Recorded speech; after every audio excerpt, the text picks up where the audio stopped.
Loué soit Jésus-Christ, Dieu fait homme, pour que par lui les hommes puissent devenir enfants de Dieu, unis à Dieu, vivant de la vie de Dieu. Sa paix et sa grâce soient toujours avec vous.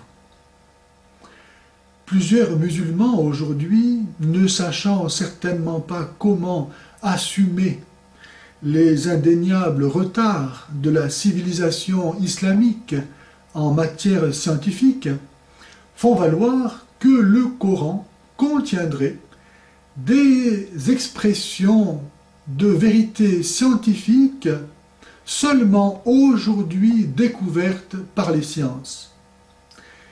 Ils nomment ces expressions coraniques de vérité scientifique seulement aujourd'hui découvertes les miracles du Coran.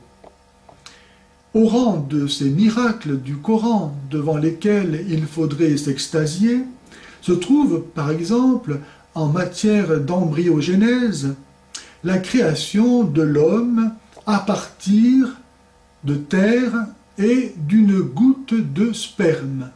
C'est ce que nous lisons à la sourate 16, verset 4, ou bien à la sourate 35, verset 11.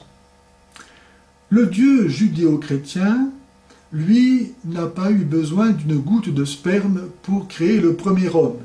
Il a pris de la terre, il l'a modelé et il lui a insufflé son souffle pour faire de l'homme un être spirituel, capable de connaître Dieu par la présence en lui de l'esprit.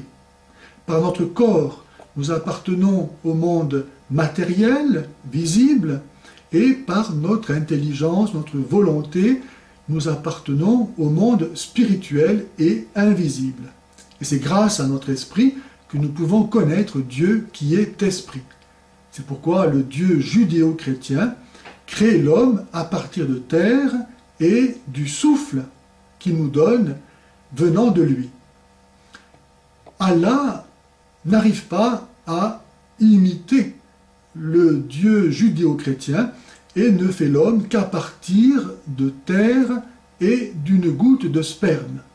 Ce qui veut dire que donc l'homme n'est pas autre chose que terre et chair et sang. L'histoire ne dit pas